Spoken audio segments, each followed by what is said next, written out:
உண்மையாவே 21ஆம் நூற்றாண்டுல இப்படி எல்லாம் வீடு இருக்குன்னு எனக்கு இப்பதான் தெரியுது. இந்த வீட்டுக்குள்ள அப்படியே இப்ப எடுத்துக்கலாமா, வீடு எடுத்துக்கலாமா? லைட் இல்லையா அந்த வீட்டுக்கு? இந்த வீட்டுக்கு லைட்டே இல்லையா? பஸ் எல்லாம் இங்கிட்டு வராதா?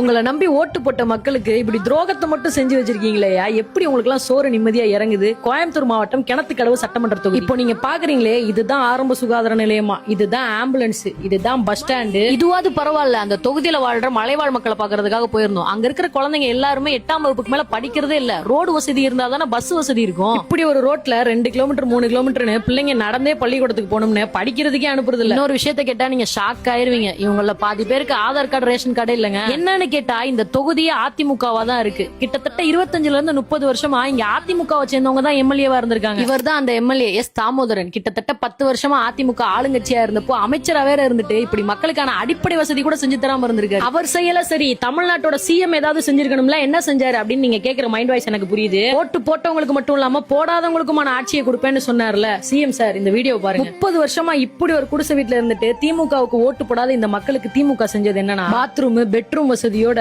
ஒரு காங்கிரீட் வீடு கட்டி கொடுத்துட்டு இருக்காங்க. 45 வருஷமா நாங்க குடிசையில இதை குடியிருந்தோம்.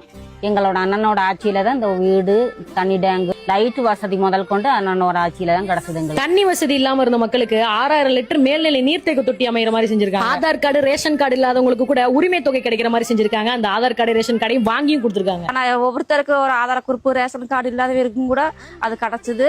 எனக்கு ஆதார் கார்டோ இதோ ஒன்றுமே இல்லைங்க, எதுவுமே இல்லைங்க. ஆதார் கார்டு 2018 உனக்கு ஆதார் கார்டு வந்துருச்சுங்கிறாங்க. ஆனா எனக்கு வரலீங்க ஆதார் கார்டு.